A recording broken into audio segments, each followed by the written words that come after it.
On today's The Story Geek Show, we are talking about episode 4 of Ahsoka. It's going to be a good discussion. We're going to get into the great parts of this episode. We're going to talk about whether or not this series is going to continue to take off or if it's going to do something maybe not as good. We'll have a conversation about where all this goes coming up next, talking about Ahsoka episode 4.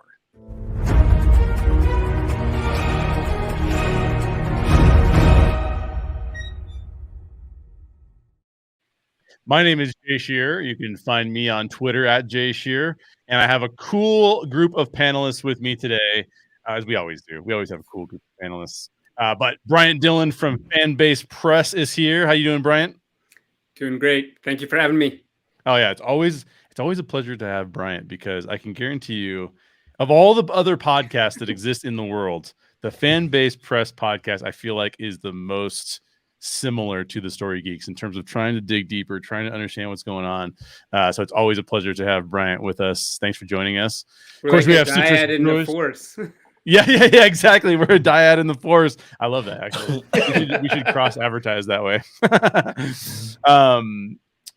Citrus George, how are you doing, sir?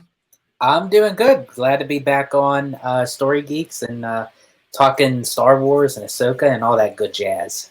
It looks like we caught Citrus George in like a pretty relaxed moment. Look at him. He's on the couch now. He's just sitting back. He's just chilling, man. You know, nice. he's a new man, you know. He's a new man. You got a haircut? Brian got a haircut? He got a haircut. Did you get a haircut, OG? Actually, kind of. Yeah, like a week ago. Yeah, I did. Oh, my gosh. Yeah. I don't get haircuts anymore. I don't have any hair to cut, so it's not a thing. Thanks for joining us, George. We'll get into where you can find all of us and all of the stuff that we're up to at the end of the show, so stick around for that. But in the meantime, the captain of the ship, if you will, OG55. How you doing, sir? I'm doing fantastic. I cannot wait to talk about Ahsoka and some Star Wars with you gentlemen. It's always a good time on Story Geeks. And Jay, as always, I appreciate you hosting this. Thank you so much, sir. Yeah, this is like the least prepped I've been. But what I've been doing is I do a show. Shout out to Michael Young from That Nerd Soul. I do a show with him about Ahsoka on Wednesdays. So I feel like I get a good range of topics for that either we address or don't address that I can bring up here as well and get your guys' take on it. So it'll be a good show.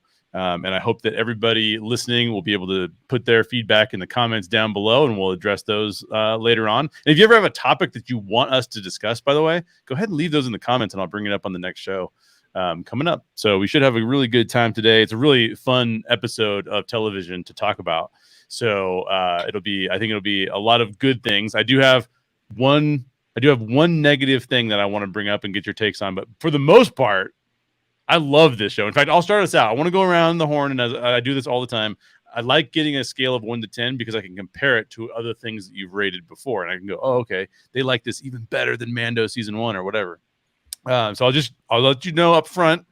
I was going to give this a 10 out of 10, but there's one little tiny thing that I was like, that's not my favorite. So I'm giving it a 9.75 out of 10, which is almost perfection. So you just know up front, I love this show. Bryant, what do you think about this particular episode 4 of Ahsoka? You know, it might be a 9, but I'm hesitant to. I feel like bigger things are coming. You know, this is sort of an 8 out of 10 for me. Yeah. I feel like this is sort of where the show should be consistently, I think, and maybe that's just because I'm a Filoni fan and expect a lot, you know, from anything, especially with his, you know, beloved character Ahsoka. But yeah, I think right around like a B plus, an 80 or a high 80. Wow, B plus. Okay, I like that. Citrus George, what do you think? Yeah, I actually had the same mentality as Bryant did. So mine was at 8.5. Nice. Only because from episode 3, which was a complete dud for me, it was, you know, so this is much better. So I give it an 8.5 because I'm hoping that this is the start of something that's going to become much greater. And so hopefully episode 5, episode 6 can then become my 9.5, almost 10. Very rare do I hit something at a 10. It has to be like perfection for that, but you never know. They may surprise us. Filoni's very subdued with that, like giving us things that are kind of like off the charts. So you never know. Yeah, you do bring up a really good point in that you and I both did not like episode 3. I think I was going to give episode 3 like a 3 out of 10. I did not like episode 3 for a lot of reasons. And I was worried. It made me really worried because I was like, I really want this show to be awesome because I love Star Wars. So I want this show to be awesome. And so maybe my inflated rating is because I was like, oh yes, we're back to awesome Star Wars. I'm not sure. But I did really love this show. OG, what did you think? Okay, so the episode itself, I would agree with these gentlemen. I think like an 8.5, right? I think actually I really enjoy the fight sequences. Actually, that's like kind of like a standout for me. I think they were really, really dope. But here's the thing. The episode itself, I think, was an 8.5. I think the ending, though, and we all know the ending. I'm sure we're going to talk about the ending. Oh, yeah. Ending itself, if you were just to separate the ending from the rest of the episode, was damn near flawless because I just love the way that whole thing transpired. And then after it cut to black, you heard like the Vader music. I just love that. And I think what Bryant was saying, I think it was you, Bryant, where you mentioned that what's this going to lead into, right? Like it kind of gives you like the anticipation of like what's coming next. I think this episode did that perfectly. I absolutely loved it. So. Because now I'm actually looking forward to episode 5. I was hesitant on episode 4 because of the sour taste that episode 3 gave me, and I didn't know, is this going to be a trajectory downward moving forward after episode 3? But after seeing episode 4, now this makes this, I'm now invested into wanting to see episode 5, episode 6. So hopefully episode 5 delivers, because if it dips again, then I'm going to be all hell bent on episode 6. So. Yeah. Well, and that's kind of like the issue. Like we talked about last week, right? With Filoni, which I love Filoni. I'm a huge Filoni guy. But like the thing is like, you know, when it comes to like these animated shows, Filoni really shines. He has time to breathe. You know, I think it was Retro Nerd Girl last week that was saying, I think she made a fantastic point where it was like, yeah, you know, when you have a couple of filler episodes or a couple whatevers in like a 20 episode season, you can kind of get away with that. But with Ahsoka, you only have 8 episodes. Yeah. You don't have the wiggle room like you do when you're doing Rebels. So they each episode has to be a banger. You know what I'm saying? And even worse than that, they're calling this a mini series, which generally means you don't get a season 2, right? Like generally speaking, that language, which is that language is a little bit dicey these days because sometimes they'll announce a miniseries and then turn it into a full series.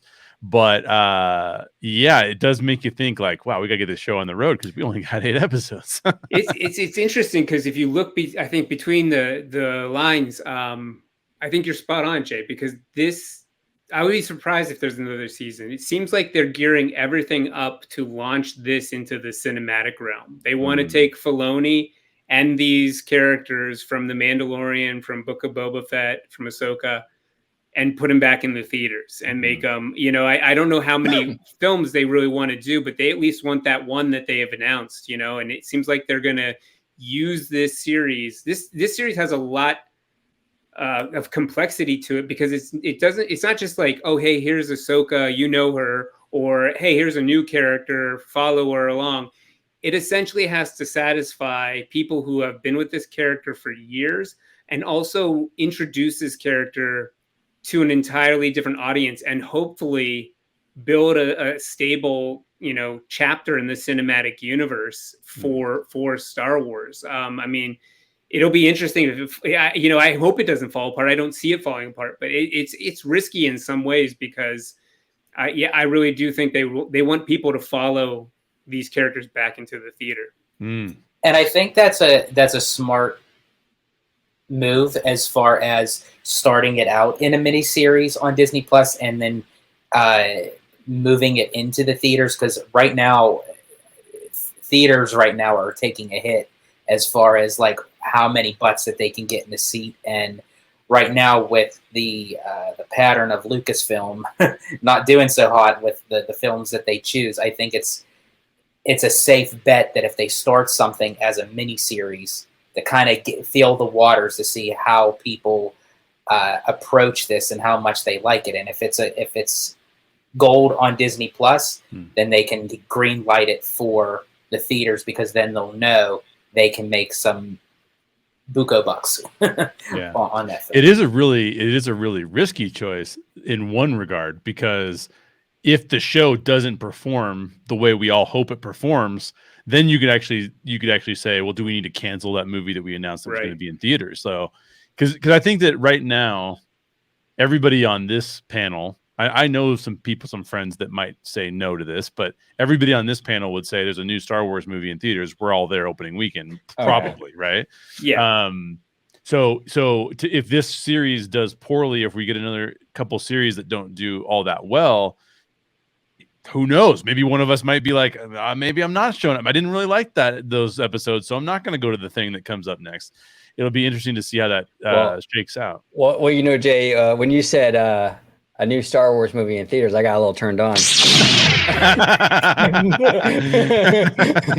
Exactly. That'll happen to you. It'll happen. I love that. You play with fire, you get burned. So here's a question I got for you guys. Since we mentioned the end of the show, let's start there. Let's start with the end of the show. So, Bryant, I feel like you're the perfect person to describe this to us. As a person who has not watched all of Rebels yet, I'm still working on it. Okay. And as a person who's not necessarily the biggest fan of Rebels in the world, I think it's fine. I'm not a hater of it at all. I think it's good. I just, it's not like I have to watch every episode. Sure. Can you explain to us what the world between worlds is based on what you know thus far? Sure. It's fair to start off by just saying it's incredibly vague. It kind of reminds me, honestly, of the way that we used to refer to the Force or think about the Force when we only had the first 3 films. It was a lot more mystical. We knew the basics, but if someone asked like how the Force works, we wouldn't really be able to say much about it. It's magic, bro. Exactly. Space magic. But this is essentially I don't know if it's a dimension or it's a location where that can be accessed by people that are attuned to the Force. And I guess it's not just people. There are creatures that potentially access this. And it's definitely not reserved for Jedi or Sith. It's specifically dealing with I would say the cosmic force. If you know the Force, there's the living force, which is created by everything naturally in our world, and then there's the cosmic force, which seems to have an intention. Cosmic force would be what is behind, say, like the Chosen One prophecy and the balancing of the Force. This seems to be an area where can be accessed by individuals that are very powerful or have a certain destiny. And it's not so much time travel, which a lot of people have speculated. This isn't something where you can necessarily jump to another location. If you were to do that, I guess what I would say, you could potentially do that. But if you were to do that, it might collapse reality, I would suggest. Wow. We have an instance where in Rebels where Ahsoka is pulled out of her reality and saved from a supposed death. But the theory there is that she returns to the same exact place. She doesn't jump to another time or place. And she knows that that's because if she removes herself, it would be like removing a brick from the wall, essentially. But there is knowledge here. You can see everything here is happening at the same time. And so even if you don't understand what you're seeing, you might witness things like the Clone Wars, personal moments between like Vader and Luke or anything that could cosmically be, important. Maybe even, again, it's vague. So maybe you can access every moment if you look far enough. We don't really know. But what will be interesting to see is what this means for Ahsoka, how she accessed it before someone had to pull her in. So did Anakin pull her out of reality? Has she had some sort of figurative death, which would tie into a lot of the Gandalf, the White, discussion that had been happening with Rosario Dawson and Dave Filoni. But there's a lot of interesting potential, That's awesome. That's a great description. It sounds like basically one day Dave Filoni did some ayahuasca and he's like, oh yeah, I got to work this into Star Wars now. So given that context, And OG, you said this was a 10 out of 10 ending because you love the ending. Yeah. What do we all think? I'll start with you on this one, George. What do we all think is happening with this ending? What does the ending suggest to us might occur? So the details we get are Ahsoka shows up. She doesn't look, I would not say that she looks confident in that moment. She looks a little bit out of place, a little bit confused. Yeah. You could probably argue that point, but that's how I took it. And then she's even a little bit surprised to see her former master, Anakin, de-aged Anakin. So he's, this is almost like a past representation of Anakin. He's not a newer Anakin. Special edition Anakin. Yeah. Exactly. Yeah. Michael Young and I were talking about that. We're like, how come we didn't show up as the old guy? Like what happened there? Well, and I'll get into that in a second because I thought the de-aging was a little unnecessary, but go ahead, Jay. Okay. So the question I have for you is, what significance does this have for two things? Ahsoka's character, because you talked about Gandalf the White, which is really interesting. So, George, what do you think? What significance does it have for her character, and what significance does it have for the rest of this plot as the plot is going to play out? So, as far as Ahsoka goes, like herself, I love how it gives her the vulnerability to be able to witness things around her, but not always have that sense of, okay, I know how to handle this situation. I know it puts her in a place of reality that it's, okay, we really do. If she doesn't know, then us as the audience don't know. And that to me is the biggest, I love having that unknown. Because then that's the perfect cliffhanger for me when you're dealing with an episode or a series, because it allows me to kind of keep an open ending in my mind to say, okay, really, what could this mean for this character moving forward? Is this something that is going to be positive, be negative? And it's almost like knowing without knowing, in a sense. But for her to be kind of vulnerable within that sense after seeing her master, it almost could make her be more realistic as a character. So I really feel like, in a sense, I couldn't really depict which way it's going to go, but that's what I like about it. I don't like not having that sense of saying, oh, I know exactly how this is going to turn out. I know it, because it would be too known to say, okay, if I'm going to invest myself to watch something like this, but I already know how this is going to turn out, it's like, what's the point? So is that shots fired at Kenobi?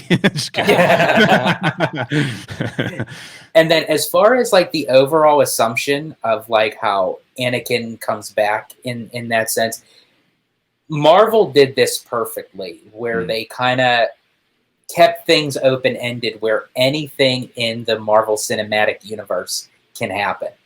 This now gives the point that now Star Wars can do the same thing.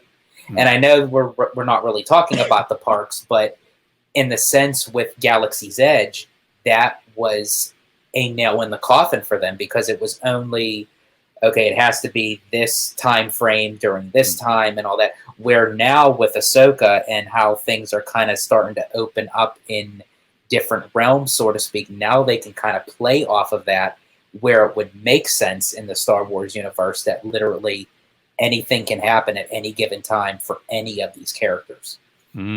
That's good. I like that. I like that a lot. OG, what do you think? What do you think this sets up for her character and sets up for the show?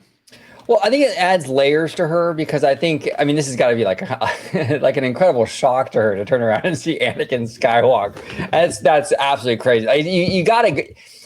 You're gonna go through something like that. It's like God, man, it'd be like your grandmother passing away or something, right? God forbid, or something like that. And then you see her standing in your hallway. It's like that's gonna affect you big time. In terms of like Anakin himself, I think that here's the thing: Hayden Christensen's a good-looking dude, right? And he hasn't really aged at all. Okay, and this is kind of what bothered me a little bit with this episode. I love the ending. Don't get me wrong; it's fantastic. But the thing that bothered me with this ending, the only thing that bothered me about this ending, is that they bothered to de-age him. Like he doesn't. I don't know. I don't think he looks that much older than when he did in Revenge of the Sith. Like he doesn't look. He's not he hasn't really aged. Like, do you really? And you're gonna have like that kind of like that filter, like that kind of spacey filter anyway. Did they have to de-age him? I don't think they really had to. And I think the risk here when you de-age him is that you kind of get into this uncanny valley thing unnecessarily. It's not like a Luke Skywalker thing where Mark Hamill is like 65 years old and we're trying to get him to look like he's 30 again. Right. Hayden Christensen, like, okay, dude, the guy has maybe some laugh lines. Like, dude, you don't have to de-age the guy. He looks great. You know what I'm saying? Give him some makeup. Throw some makeup on. I'm sure there's some sort of like filter they could fucking put on there, and he'll be he put an Instagram filter on him. He's good to go. He's good to go. Some Instagram filters. He's good to go. So that bothered me a little bit, but yeah, overall though, I mean, the scene was absolutely beautiful. I'm sure this is one of those moments though. I mean, this is just like my heart dropped when I saw it, and I think this is going to impact Ahsoka immensely going forward. This is one of those moments where it's just like, how do you even like picture yourself in her position? How do you even react to that? It's wild. How do you even react to that? And they're de-aging Hayden. I think he's our age, basically, right? OG. Yeah, basically our age. Yeah. So what does that say about us? What does that say about us? Right? Come on, you're suggesting all sorts of things about our defensive-ness. Yeah, exactly. You don't need to de-age us. We're fine. Filters. Come on now. Yeah, that's awesome. What do you think, Bryant? How does this change Ahsoka? How does it change the plot? Where do we go? Well, I will say that I do agree with OG that I don't know that the de-aging need to happen. It's a little shaky. I don't know how Marvel gets the de-aging so well. Like there's times when like Samuel L. Jackson is de-aged and he looks unbelievable. You just think like, oh, they just filmed that in the 90s. The Star Wars de-aging seems to struggle, and I feel like they're also at a point where they can't win either way. I've seen complaints about them not de-aging enough in Obi-Wan Kenobi, and now it seems like they went the other way. Just put animated Anakin in there next time. That'd be awesome. He's like, it's like Roger Rabbit. Aside from special effects, which I really think I'm so into these characters, I can look past a lot of that stuff, even though I do agree with some of the criticisms. This is huge. I mean, it's going to be fantastic for Hayden, just as I think like the whole resurgence of him being able to be part of Star Wars and sort of the love that is getting shared by people who grew up with the prequels, given how vitriol that was, at the time. It's nice to see it go off the other way, as opposed to like, the way that it's been for some of the other prequel cast members. It's nice to see Ahmed Best and Hayden Christensen getting a second chance at bat and a chance to prove like that these characters are beloved and are part of the saga, whether you think so or not. For Ahsoka, I think this is the meat of the character that we're looking for right now. I mean, I think there's plenty to Ahsoka beyond just her relationship with Anakin. But right now we're dealing with her being a master. She has an apprentice. It's funny. This episode is called Fallen Jedi, and that can be almost seen through like 5 or 6 different spectrums. Is Ahsoka the Fallen Jedi? Is Anakin the Fallen Jedi? Is Sabine the Fallen Jedi because of the choice she makes? Is it are some of our adversaries the Fallen Jedi? Who knows? Maybe all of them. But what I think is interesting here is that there is something being explored about the theme of the self-sacrifice or the selfless sacrifice of Jedis and what they believe in. And when we make a choice, maybe that's understandable, but based out of emotion, attachment, that takes us down the wrong path. I mean, we see essentially Sabine making the same choice that Anakin made, where she can't let go of Ezra and make the more honorable or the more morally correct choice. She can't let go of that, and so she makes a choice that could endanger many others.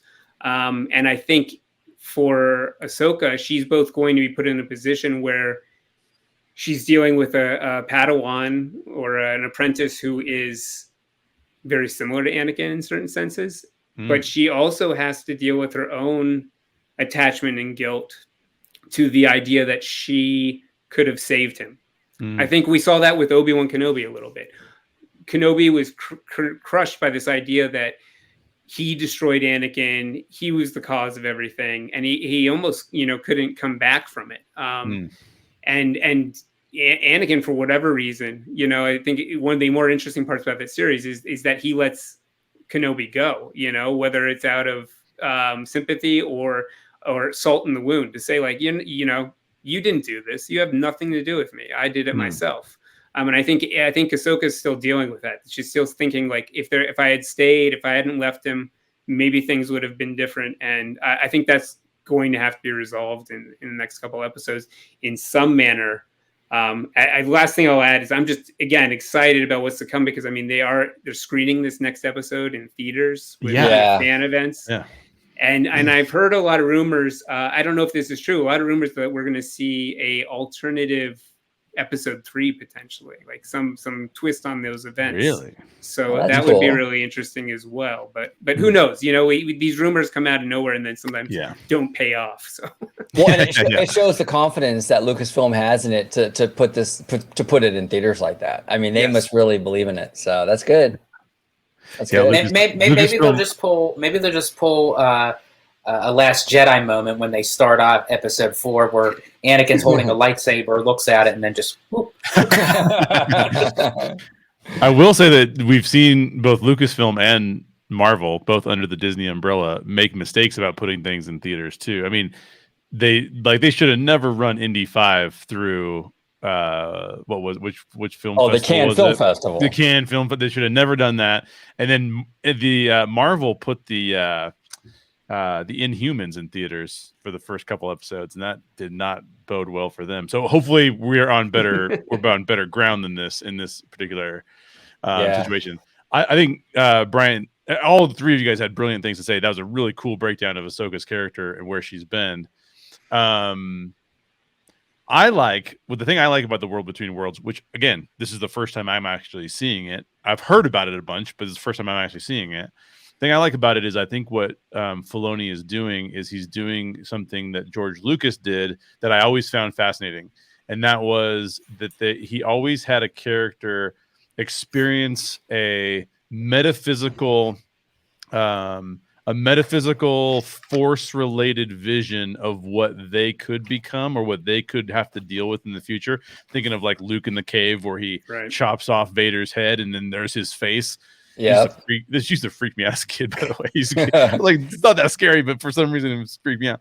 But I think that this is a chance for Filoni to put his stamp on Star Wars in that same kind of way.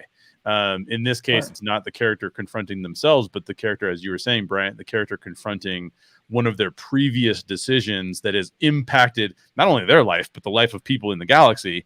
And now they have to come to terms with what that means. As far as the de-aging goes, I prefer not to de-age. I'm becoming more and more of like pretty soon I'm going to buy a turntable. I'm becoming more and more like the digital stuff is just so with AI becoming so ubiquitous and all the things we're seeing digitally, it just feels more and more like practical. It takes something of the human connection that digital kind of takes away. So I kind of prefer it, but it doesn't take me out of it. I thought that it was interesting to see him de-aged because I actually thought he looked more cartoonish like he did in the Clone Wars because of the de-aging. So I thought that was kind of interesting. And I did think it was interesting too to see the choice of they played the Vader theme, which is why I bring up the metaphysical aspects of confronting yourself or somebody else in like a force kind of vision kind of way, because the way that they displayed him to us was pre-confrontation with Obi-Wan. It was pre him having, I didn't even see a scar on his face. I don't know if you guys noticed the scar or not. I have to go back and pause it and watch it. But so this is like her seeing Anakin the way she would have remembered him as her master. And yet they play the Vader theme. So that tells me it's something to play with her psyche. As Bryant was kind of pointing out, is something with her psyche there. And I'm thinking it has to do, if I had to predict what it was related to, it would be related to how, again, she's viewing Sabine and probably Ezra, and what that means, what those connections mean. Did she make a mistake before that she needs to rectify? Did she make the right choice before that she needs to do again? Like, these are the kind of things that she'd probably struggle with along the way, which I think is kind of fascinating. She already made a decision. Go ahead. Oh, I'm sorry. I was going to ask you guys a question because you brought up the like the digital stuff and all that. I wanted to ask all of you actually, like, because it's been kind of not George Lucas kind of started this thing. He got the ball rolling. He really did. Yeah.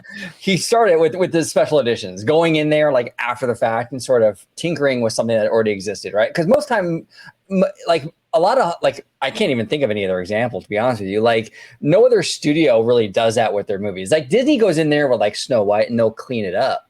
Yeah. But I don't remember anyone ever going in there and like inserting effects that weren't there before. He convinced Steven Spielberg to do it, and Steven Spielberg has disowned it for E.T. I think that's the only example. Yeah, you see, it's so rare. But now that it's like kind of like the norm for Star Wars, with these de-aging of attempts and what have you, some of them are good, some fall a little short, whatever. Do you think now, because of the special editions and things like that, that Disney will kind of go in there years later and sort of perfect these along the way? So as the technology improves, maybe they'll go back into Rogue One and kind of touch up Tarkin and kind of maybe the Leia stuff, and then we'll get more and more realistic as we go on. Or are they just going to leave them? I don't know. I'm kind of curious what you guys think. I would love if they did it. I don't have faith, because I feel like it was Lucas's like love for that. I don't have faith that they necessarily will greenlight that budget, but I would love if they went back in and fixed some of those things. And I've completely reversed on the special editions in a certain way, where I'm like, I'm still eager to have the original versions that I used to watch, but I'm now like more eager to be like, where's my special edition of the prequels? Like, right. Like, cut in some of these characters. Like, at this point, I want these worlds to be, a little bit more full and connected. And you could put in, there's a ton of prequel deleted scenes that still would fit in within the cuts and sort of enhance the movie. So I don't know. I guess what I would say, OG, is I would love it. I don't know if they will, but I would love them to do it.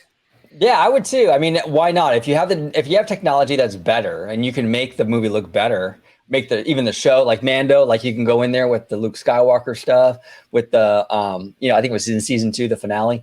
Why not touch that stuff up as you go on? Make it look better. If you have the technology, do it. And Lucas already set that standard for the franchise, so I think it'd be kind of cool. Agreed. It has been done actually recently. I can't remember the series it was done for, if it was a Star Wars series or if it was The Last of Us or one of those series. They actually, on the day it was released, you got a slightly different cut than the next day. They overnight was like, oh, that's not the cut we want, and they made an edit to it. Wow. I'm of two minds about it. I literally just watched a reel on Instagram of Wes Anderson being asked if directors should go back and tweak anything. And I mean, Wes Anderson is a I would say not controversial in the sense that he's doing things that are objectionable, but more controversial in that some people just do not like Wes Anderson and some people love him. And he said he said an interesting thing. He said, like, I would not want Van Gogh, once he finished a painting, to go back and touch it up. He's like, I just don't. Once the art is there, it is there, and let it be what it is. I'm of two minds about it, because I think that as long as the original piece of art can also still be accessed, I don't have any problems with it. I think what Disney has done in the past is Disney has said, "What, it's better now," or George Lucas has said in the past, "It's better now. You can't have the old one," right? And I think that's the thing where I go, "Oh, but," and I do think the artist has the right to make it their thing. I think I really object to the fans making it their thing. If George Lucas wanted to go out and make a terrible Star Wars movie just because he wanted to, he should have the right to do it, and we shouldn't. Yeah. We should just let him do it. Right? Go for it. Yeah. Some people would argue he has, but that's an aside. But I think that, like, for me, as long as we can see both and see the context for both, because if we liked the old thing, there's something about the original trilogy that don't have the special edition things that has their own specialness about them. Like for example, I'll give you an example. It kind of bugs me, and it shouldn't, But it kind of bugs me that when in the deleted scene that they've added back in where Han is meeting Jabba for the first time, it kind of bugs me that he refers to him as like human, or he uses some word that's like, you're a lovely human being. Yeah, exactly. And you're just kind of like, it's not a human being. What the heck? And so there's a certain part of that I just kind of go like, I just kind of liked it. It didn't need that scene. Is it cool? Yeah, I'd like a version with that scene, but I'd also like the version that doesn't have that scene. So as long as you can keep both, I think for me. Cool. Yeah, just curious what you guys thought about that. George? I'm kind of biased. Like I'm like in the middle, like because I'm all about originality. You know, I love watching stuff that I could go back and say, you know what, it looks so dated, it's so old, it's so 70s, it's so 80s, but that's because it was in that time era, and that's what makes it so great.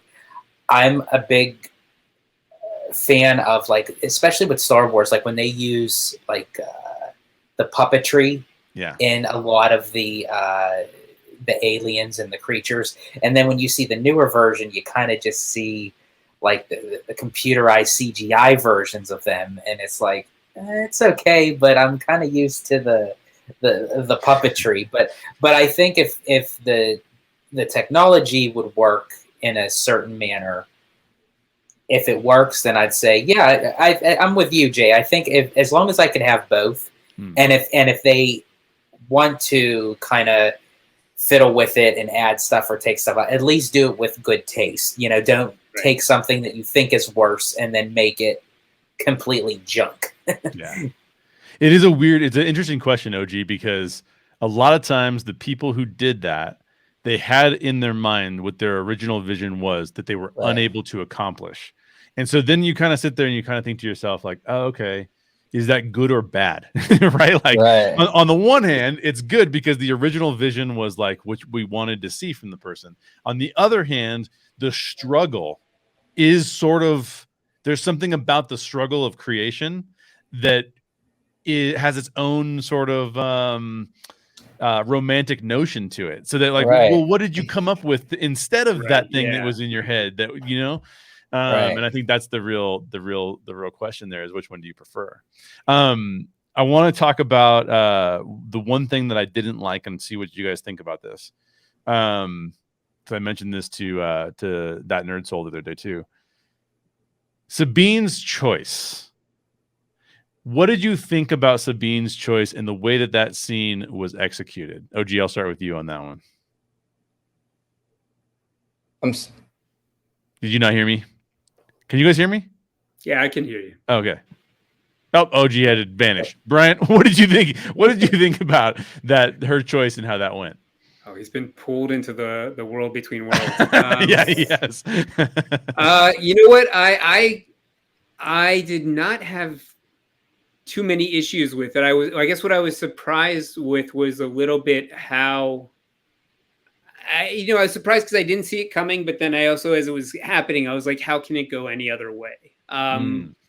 It's very interesting to me because it also suggests potentially, as you were saying a little bit, like, is Sabine going to end up being an adversary or an anti-hero or a villain even? It's not uncommon for us to have characters we love turn to villains in Star Wars. We just haven't. We always think of Anakin, we always think of Vader, but we have many others that have done so. And I guess what I did like about that scene is I feel like Ray Stevenson is sort of engrossing in this series. Every time he talks, you're really like, what is he saying? Why is he saying it? He has purpose to it. He has a unique character that we've not really seen, that sort of reminiscent of maybe Obi-Wan Kenobi or Count Dooku to a certain degree, but he hasn't revealed all his cards.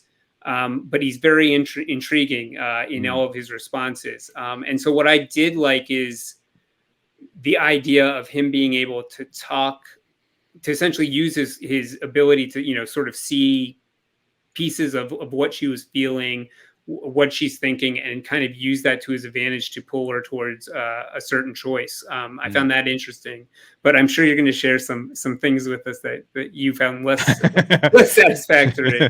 Yeah, I will, but I'll get George's take first. What did you think of it, George? Did you think that her choice made sense in that context? I mean, it kind of goes back to your question, like of, how we see Ahsoka moving forward as a character from visualizing Anakin. It's almost like all these characters kind of have like a trial and tribulation type of moment of like where these characters are going to move forward. And I think it's that cliffhanger moment.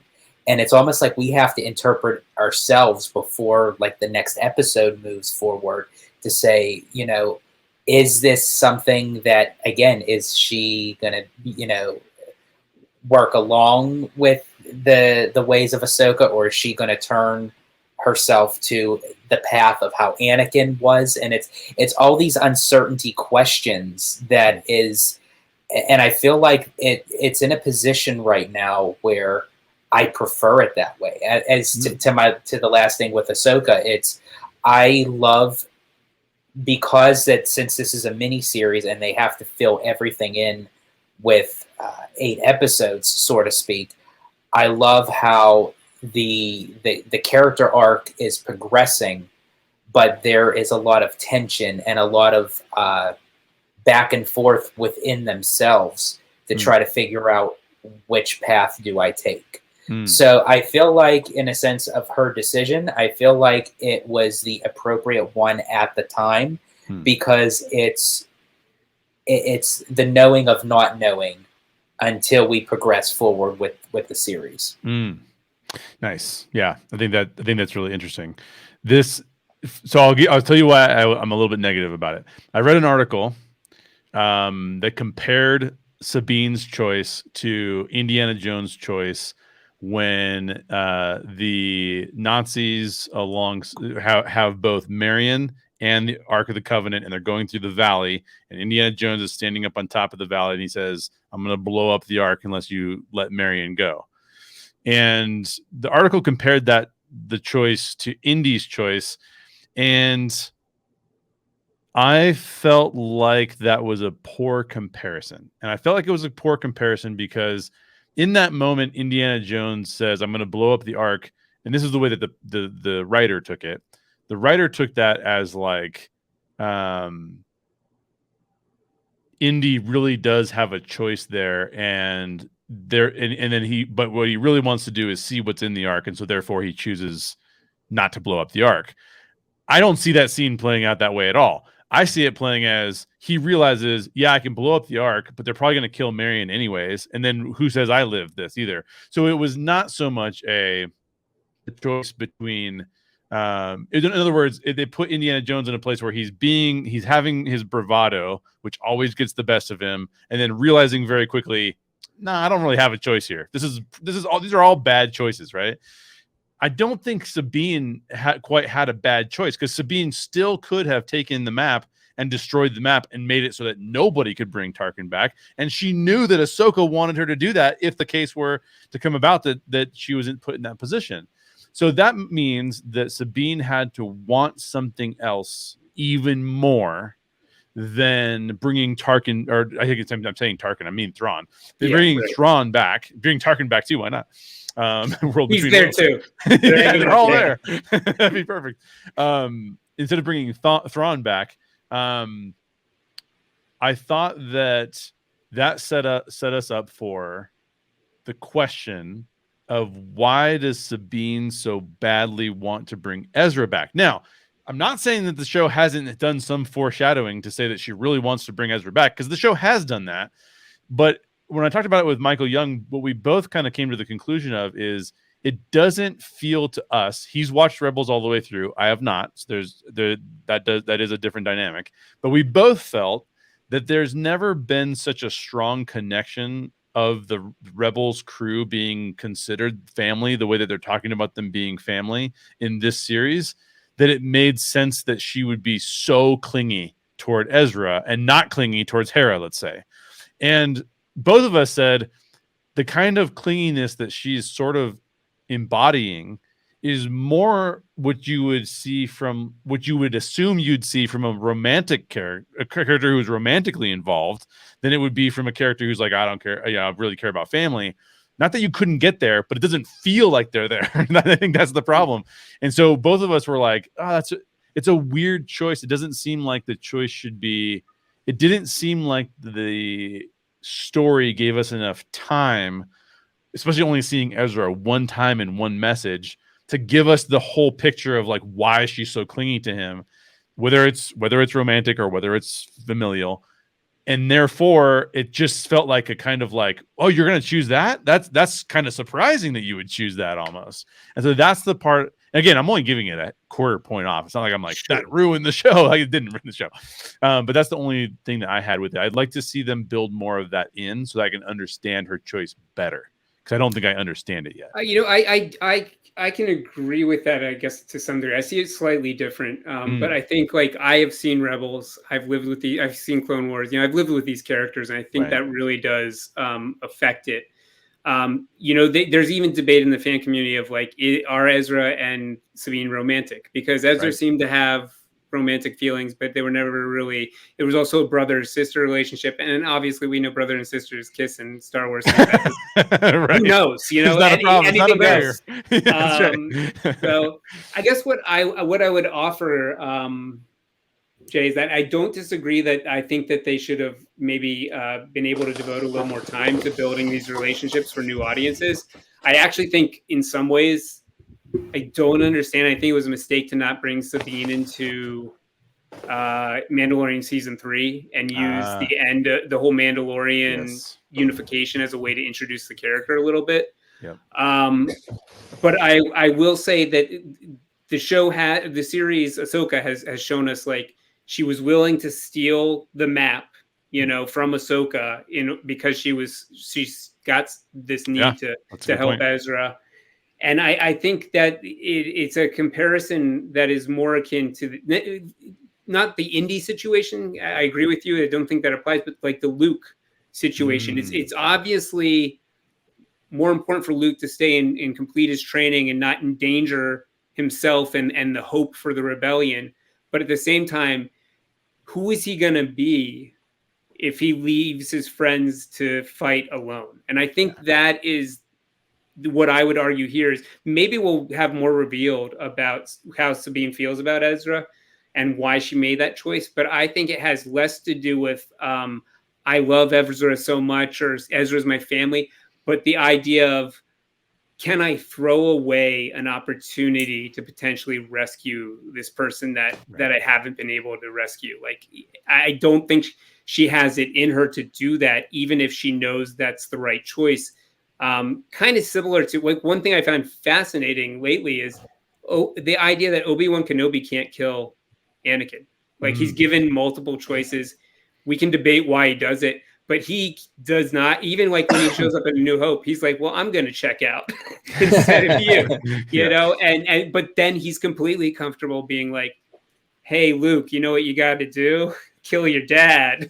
And you're like, there's got to be some real tormented, internal struggle there with the idea of like, should I have killed Anakin? Would that have been the better thing? Is that the Jedi way, or is it better what I did? And so I think some of that's brewing potentially with this character Sabine, if it's played out right over the next couple episodes. And I'm glad you said it that way, because it actually explains Ahsoka's character journey, and it also explains her stoicism a little bit more, because people are complaining about her stoicism.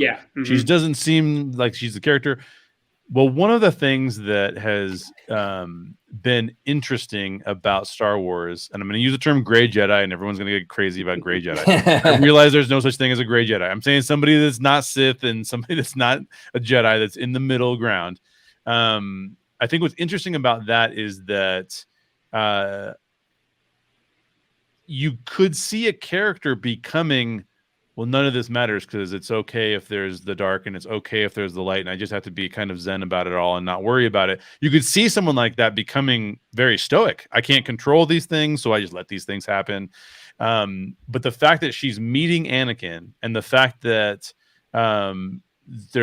we see in Star Wars that Kenobi was not able to kill Vader. That just speaks more towards the human connections that are developed, where you go like, well, betrayal is bad and I should fight for what's good and I should encourage my friends and be around them. Like, I think that's really strong, and that's a very Star Wars theme. So it'll be interesting to see if encountering Anakin has an effect on Ahsoka that makes her less stoic, because she was stoic enough to be like, just destroy the map. We got to do what we got to do.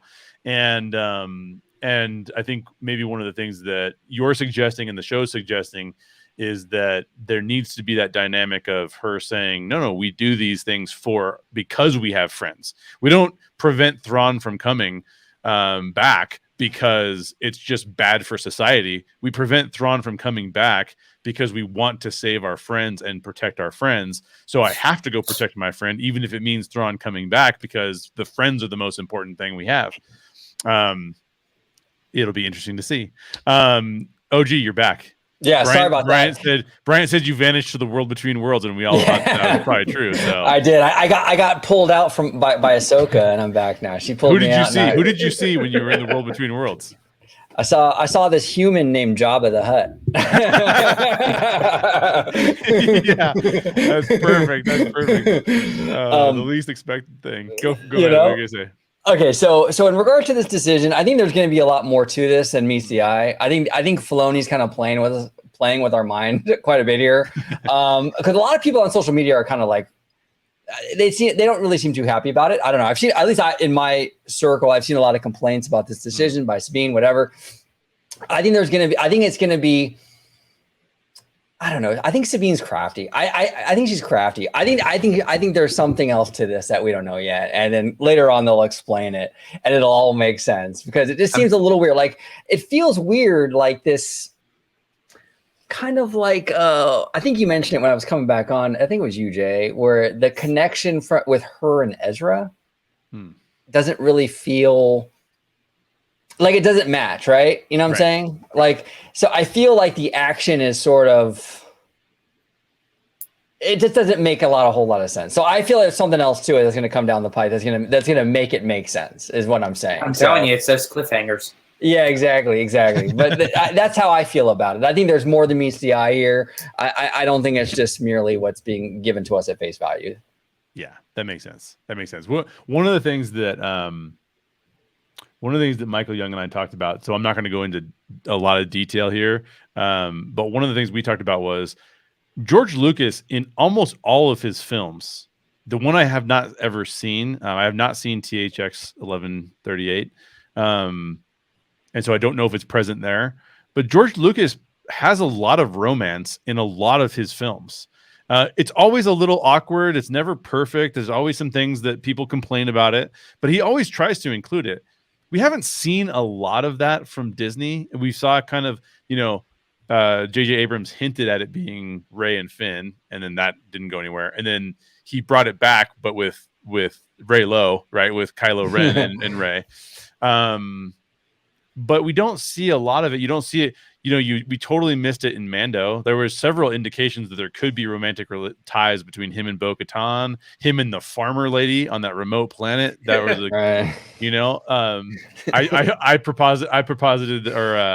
I suggested that you could even have had a relationship between him and Timothy Oliphant's character in The Marshal, right? You could have done something, but they didn't go to any of those places. They didn't give us that at all. So it does feel like there is some romance missing. I know our friend Alia would agree. Like, there's not a lot of romance in Star Wars right now, and it does feel a little bit sterile because of that. So it would be nice actually to see Ezra and Sabine being in a romantic relationship. That would be like kind of a cool thing. But and she's actually one of my favorite parts about the show, to be honest. I actually really like Sabine, and I like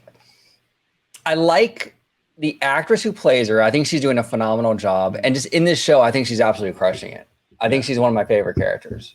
That's a really good segue. I want to talk about all of the cool stuff in this show, because there's so many things, and there's little tiny details that I've seen the show twice, and I've noticed a bunch of tiny details. Like, one of the things that Filoni is so good at is just these little tiny things that you go like, wow, he captured that perfectly. So I'd love to ping around on that. I'm going to go really quickly and just back off of what OG said and just say, this is the episode where I think Sabine really became a character that I really love, because before they showcased her, not that they didn't showcase her in a bad way, but she seemed to be making decisions that were like playing into her weaknesses. And this is the first time that I saw her be like, well, if we really got to fight, I'm going to fight like a Mandalorian, not like a Jedi. Yeah. You know what I mean? Like, and so that was super cool. And the way that her pistols sound, and just that whole dynamic of when she went after him, she pulls the one guy in, and Ahsoka chops him. I mean, that stuff I thought was amazing. So in the context of what was amazing about this episode, what did you guys, some of the things that you guys saw that you really enjoyed? And anybody can go first. Just jump in.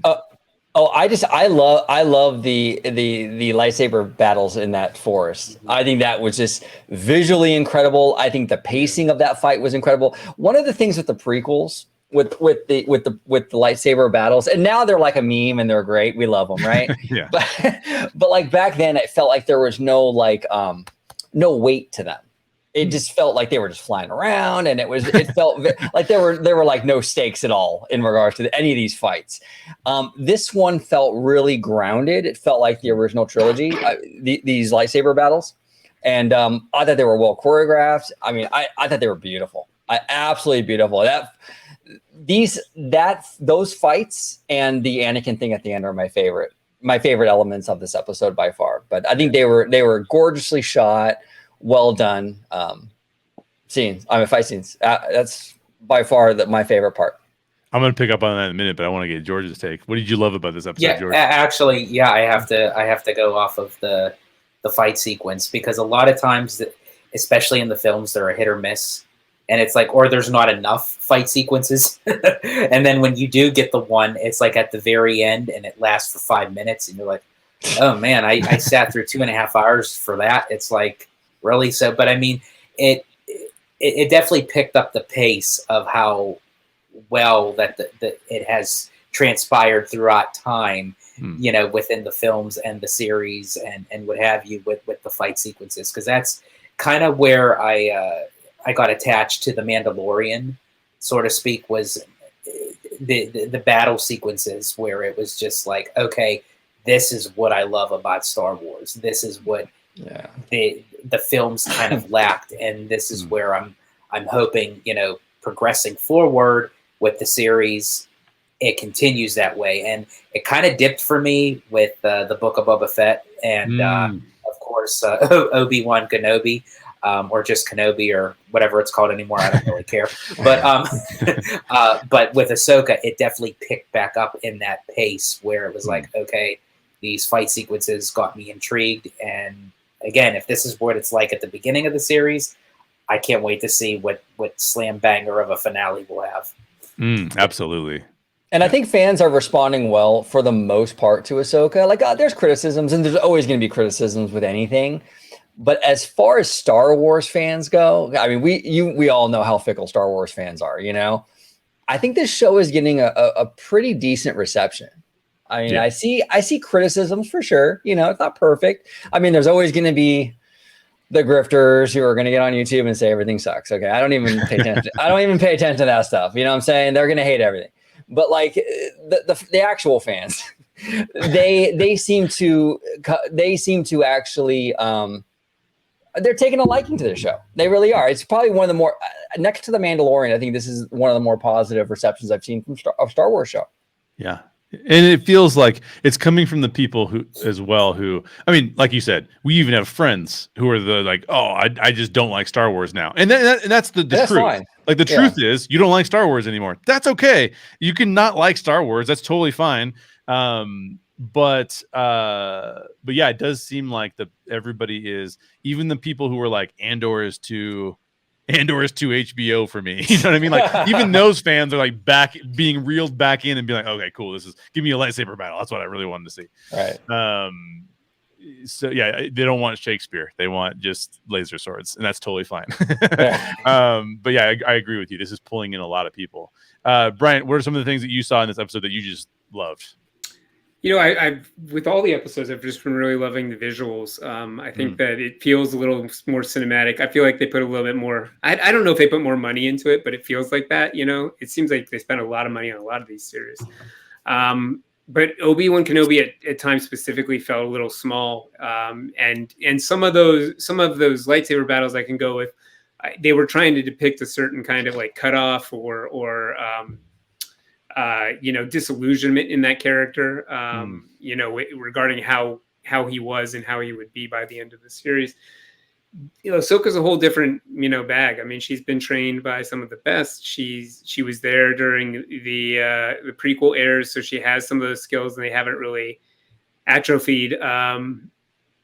So I would also agree on the lightsaber battles. One thing that I feel like I really love, and you mentioned this, Jay, there's so many little things in these series where Filoni has a hand, and I'm not going to give him full credit. I think there's a number of people that approach the material this way, but I love seeing things like obviously the Kurosawa references from the way we're seeing these battles, lightsaber battles play out. Specifically, like when Ahsoka takes Merrick out with one swipe, that's just a really cool iconic moment, and they've done that a couple times with her character in various mediums. But also she takes like certain positions that are reminiscent, if not exactly, the forms that Anakin used in like episode 2 and 3. It's another reason. I mean, this isn't this episode, but I am a little more flexible with things that call back to the original trilogy. People have been a little critical of, but like say the training moment that was very A New Hope from the last episode. Oh, yeah. Well, she spent time with Obi-Wan and Anakin. She trained with them. She's going to have a similar flavor of lineage, and I feel like the difference here is it's not supposed to be, at least it feels for me, it's not supposed to be like, hey, remember when this happened? Remember when this happened? It's more supposed to be about what we're talking about in the dialogue, where we have the one droid, I'm forgetting his name, but he refers to like, hey, you come from a line of untraditional Jedis. Right. And this is very clearly about like, what is she at this point? We've seen her as an apprentice, as a warrior, a soldier. This is the first time we're seeing her as a master, and she comes from a questionable line of masters, when you look at Obi-Wan and Anakin, and even Luke, so I think those things are very interesting. Yeah, I will say this. I've said this. I think I said this on Twitter. I said this on Michael's show for sure. The Ahsoka Balin lightsaber battle, I believe, is my favorite lightsaber fight in the history of Star Wars. Pretty good. Wow. Yeah, it was. Wow. I mean, here's the thing. Here's some of the reasons why I liked it. This is the magic of Dave Filoni, right? I've complained about Filoni in other contexts, but let me just brag about him for a second. The guy understands Star Wars like nobody else. And so when he shows you the lightsaber forms, the different lightsaber forms, this person is using a distinctly different style of fighting in this fight than they used in another fight, and they're better trained in this particular form than another form.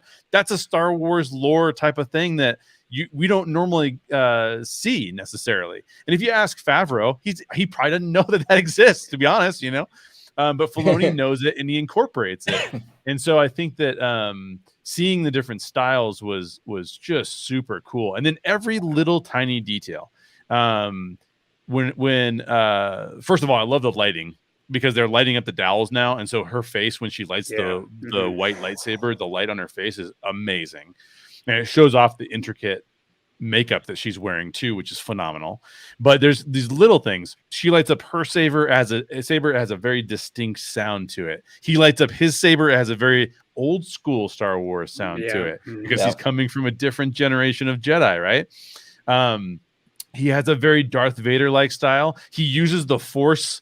I don't know if you guys noticed this, but it's one of my favorite parts of the whole episode. When they're locked in, their sabers are locked at one point. He uses the Force to push hers down, and he's clearly like he's utilizing his strengths, not even necessarily to try and kill her, but to try and back her off long enough so that he can convince her that she doesn't need to do this. I love that philosophy. That's really interesting to me. I want to hear more about what that's about, Right. Another thing I noticed was Ahsoka. I was going like, why does she look so angry when she's fighting Balin? And I know that there is the moment where she really is angry because Shin comes back in. But before that, I'm like, why does she look so angry? And I realized that Rosario Dawson is using Ahsoka's grimace that she uses in the cartoons whenever she's fighting. She's making the same face. I'm like, that attention to detail is phenomenal. Like, and I'm not even like a big Clone Wars or Rebels person, but I can notice that level of detail. I really appreciate that. And that's Filoni's thing. Like that's not that all that stuff is not by accident. Like that's what he does. You know what I'm saying? Yes. Like he goes in there, and especially with a character like Ahsoka, which is like his baby. He loves this character. He's gonna go in there and it's gonna get all the TLC. It's like mom's apple pie, right? There's not everything is made with love. That's so true. It's so true. And so just a couple more things I'll bring up, and I want to, anything else comes up, you guys let me know. But I thought that the design of the galactic, I'm calling it the galactic hyperdrive because it's going to take them to another galaxy. Yeah. That the design of that hyperdrive, gorgeous, and also the design of the screens. The design of the screens has very much a prequel era polish, but a original trilogy era instrumentation. And I thought that was really well done because we don't get to see that a lot. It was done really well in Rogue One as well. But I thought it was done phenomenally there. And then finally, this was some of the best use of the volume that I have seen. And I have not said that in every single episode of Ahsoka because there's some episodes of Ahsoka where here's the thing with the volume. If the actors don't believe they're in a wide, expansive area, if the actors don't believe they're in a forest, if the whole crew doesn't see it that way, then the volume does not work because if they don't believe it, we don't believe it. So I've had a couple issues where that's been the case for me a little bit, but in this episode, that was not the case. It felt like she was going to fall off the edge of that cliff. It felt like they were in a tight enclosed space with trees around them. Like everything about those sets felt entirely believable, and everyone in them seemed to also believe that in that way. So see, wanting to fall off that cliff, literally and figuratively, leaving on a cliffhanger. exactly right. So again, you can hear it in my voice, I'm a pretty big fan of this episode. Like they were just firing on all cylinders in my opinion here. So anything else you guys want to talk about with this episode? We got about 15 minutes. If we want to take 15 minutes, we can take it, or we can end it early. What else to you guys came up in this episode that you'd like to comment on? No, I thought what you mentioned, Jay, was really interesting though, with like the sounds of the sabers being generational. Like his was more old school sounding. That's really dope. I like that. I like that attention to detail. That's amazing, dude. Yeah, that's amazing. I was actually shocked by it, to be honest with you. And as I started having conversations with people, other people would notice different things. So I noticed the sound of Ahsoka's lightsaber and went, "That's really cool." And someone else said, "Did you hear Balin's?" Because his sounded kind of. I think it was our buddy Orange Bird on Twitter. I think was the one that said it.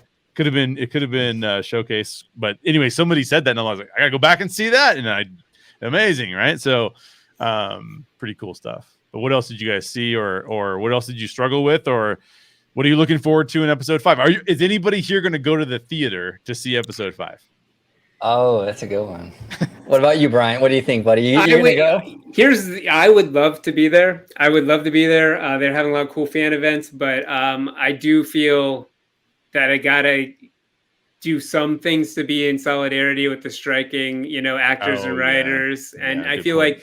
This is so cool, but at the same time, I'm like, this is clearly a alternative tactic to promote the show as well. And so I'm going like, maybe there'll be another time down the road.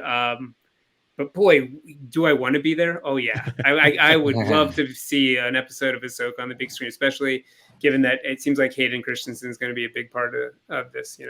Yeah, and it's great to have Hayden back. I mean, I think it was you, Bryant, who mentioned. I think it was you. I think that mentioned that a lot of these prequel, stars got a lot of shit in the past. Sure, yeah. Mm-hmm. It's good to see him back and getting all the love. And I don't know. I just love to see it. And Ahmed Best, he was in Was it Boba Fett that they had him in? No, he showed up in Mandalorian season 3. Mando. Yeah, That's right. He's the savior of Grogu. Yeah, exactly. Oh, that's right. Yeah. So it's cool. It's cool to have these Star Wars alumni coming back into this and getting some love. And I don't know. Definitely. I love it. Are you gonna go, OG? You gonna show up at a theater? Probably not. I'm not actually. I'm actually not like a huge theater guy. I mean, I was just going to say it would be hard to get OG into the theater to see an actual Star Wars film, let alone an episode. Yeah, well, I mean, for Star Wars movie, I would do that. Like I saw Indy in theaters, the new one, new Star Wars. But yeah, I would see that. But I don't know. It's far and few between for me with the theaters. I'm such a like at home, like watch this stuff like on my iPad kind of guy. I just love that, So for an episode of a show, I would probably prefer to be at home and kind of do my own thing, Yeah. So that's just a personal preference. What about you, George? You gonna go? Yeah. No, I'd probably just wait for it to come out on Disney Plus. However, I will say, I took my son to go see an episode. He loves this anime show, Demon Slayer. Oh, yeah. So he wanted to go see the newer episode that was premiering in theaters. And I thought, why are we going to see one episode in theaters? Like, who does this? And we get into the theater, and believe it or not, that theater was more packed to see an episode of this series than an actual 2-hour length film. And I thought, at first I'm like sitting back, I was like, wow, I'm wrong.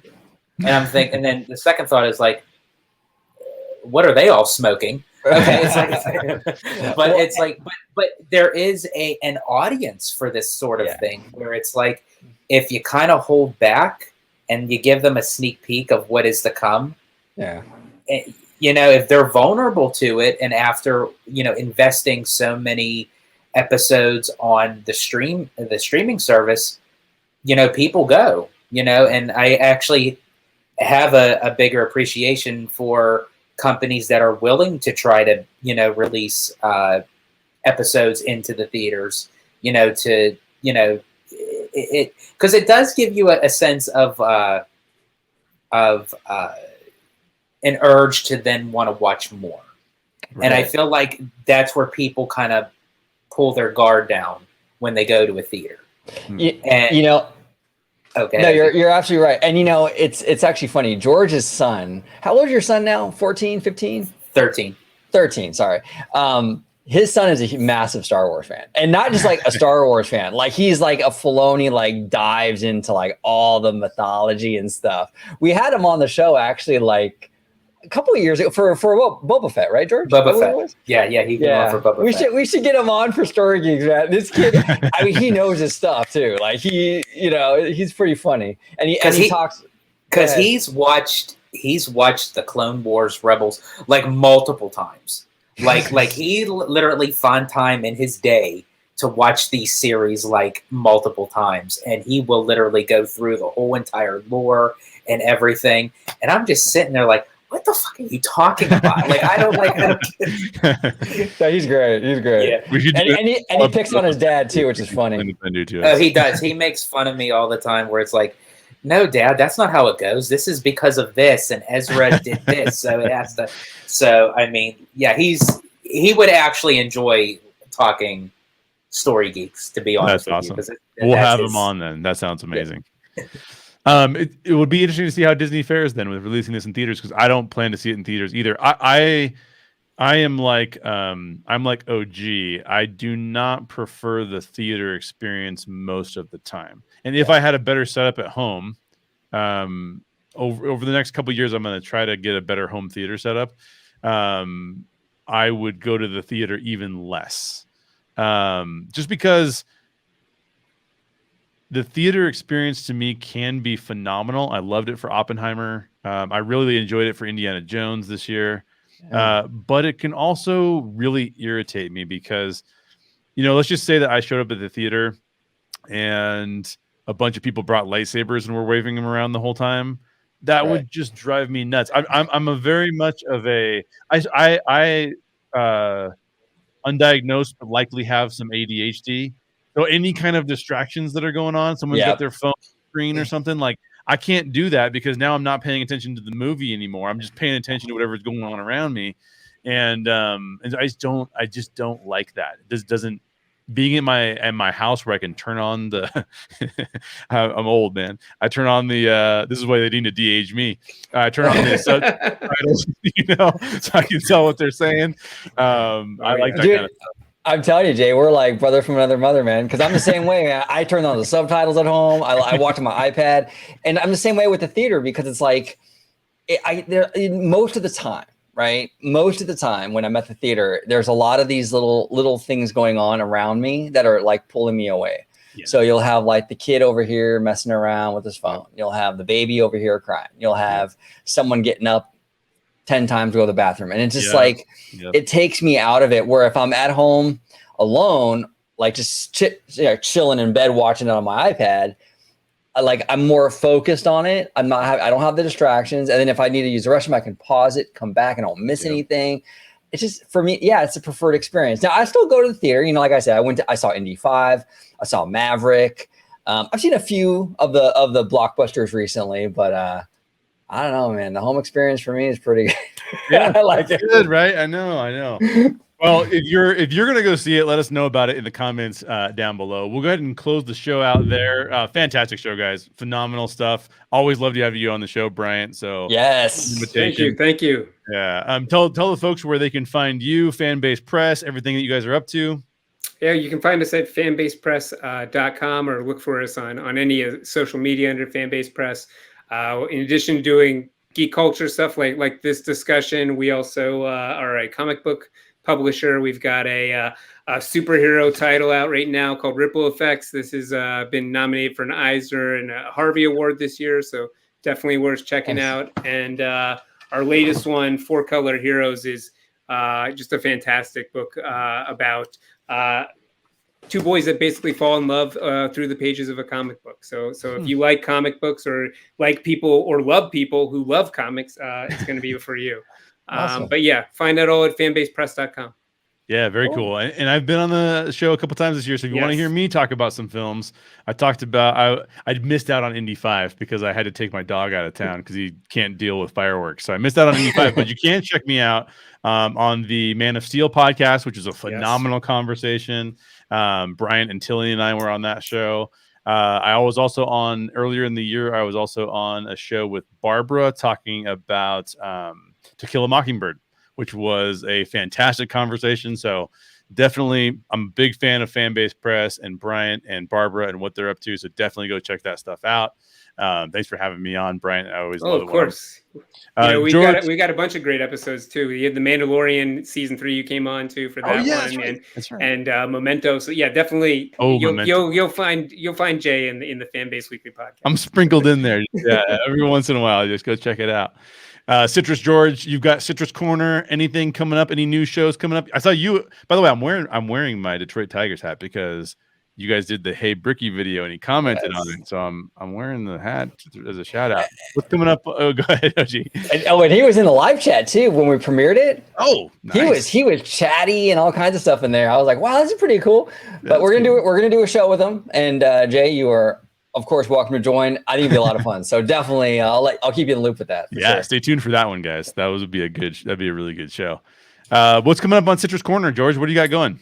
Absolutely. So tomorrow, actually, at 9 a.m. Eastern Time is going to be the live stream for Destination D23 at Walt Disney World. It's held in the Fantasia Ballroom at the Contemporary Hotel. And kicking off the celebration for the Disney 100, they're going to do a presentation panel for the Disney Parks, Resorts, and Experiences, hosted by Josh D'Amaro, which I find is quite interesting because they geared up this presentation and this event sort of kind of like the expo. They usually never do this for the Destination D, where they're releasing a lot of stuff of information with Zootopia at Shanghai and the Disney Treasure as part of the Disney Cruise Line fleet, Hong Kong getting Arendelle, and it's leading up to this presentation. So, and I'm having a conversation on Twitter about, like, as far as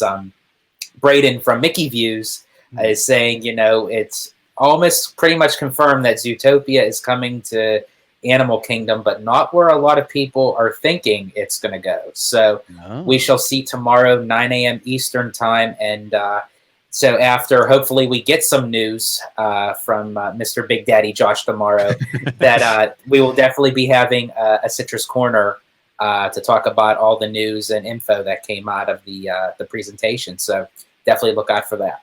Yeah, that sounds awesome. I will definitely be tuning into that because I want to know what comes out of that too. OG, what do you got going on? The captain of the ship? I'm calling you the captain, but we already have Captain John D, so you got to be the admiral. That's true. You got to be the admiral there, dude. exactly. No, just we have a lot of shows lined up actually on Sunday. We're having the Enchanted Explorers on, really fun couple, and they kind of do like this Disney park vlog stuff, and try to mix it up a little bit because here on OG55 we do a lot of quite a bit of heavy nerd stuff. We'll dive into like corporate earnings calls and stuff like that. Really deep stuff. The Enchanted Explorers is much lighter and just kind of like more like. Hey, what's your favorite ride? Like, what do you like doing? That kind of stuff, and I think it's kind of a nice little break from the heavy stuff, right? So we're going to have palate cleanser, if you will. Exactly. And they're just really fun. I've been trying to get them on for a while, and I'm really excited to have them on. And we got the Citrus Corner stuff coming up. We're going to have Marty, our buddy Marty. He's going to come on. We're going to talk parks, so a lot going on here, but you can find me on Twitter or X at Orange Grove 55. You can find me on Instagram now. I know I'm like an old fart. Like I just signed up for it. I mean, it's like I'm so late to the party. I sent you something the other day. I saw like a reel or something that I sent you. Oh, nice. Okay, I'll check it out. It's probably expired by now. I don't know if they expired, but they're probably gone. I'm not as active, admittedly, on that one as I am on the Twitters, but I will check it out for sure. Thank you, sir. And you can find me on there, Orange Grove 55, and just YouTube, all that good stuff. And Bryant, I just want to say again, thank you so much, brother, for coming on. Bryant, I'm going to actually link your Twitter. And then you have a website, if I'm not mistaken, right, for your Fanbase Press? Yeah. Fanbasepress.com. Yeah. Is that on your bio or is that? It should be right on my Twitter bio. I think. Okay, and I'll add that as well in the description. So definitely support this guy, support Fanbase Press. And Brian, you're always welcome to come on and talk Star Wars, Marvel, whatever you want to talk about. You can come on and talk parks if you want to talk parks, man. Whatever you want to talk about. Excellent. I appreciate it. It feels like a second home. So thanks for having me. Absolutely. Yeah, we're going to get you on the next earnings call video. And you can give your feedback to that. Exactly. Well, my name is Jay Shear. You can find me on X at Jay Shear as well. Probably saying some nonsensical stuff with all these fellas right here.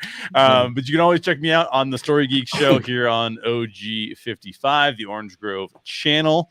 And you can also check me out on How Stories Work with Jay Shear. Haven't posted a lot of content there recently, because you can see behind me I had a different setup because I did a table read and I filmed a bunch of actors acting out our short film just as a table read format. We're going to film the actual film later in the year, and I'm editing all of that footage together to put something out over there. So if you want to check out our short film No Vacancy in the table read format, it's a really fun format, I think, actually, to interact with. So check that out, and then look for the actual finished film probably later in the year, if not next year.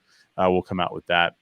So I'm looking forward to that. And it should be a really good time. So, Bryant, thanks again for joining me. Citrus George, thanks again for joining me. Fantastic to have you on. OG, king of the channel, admiral of the channel.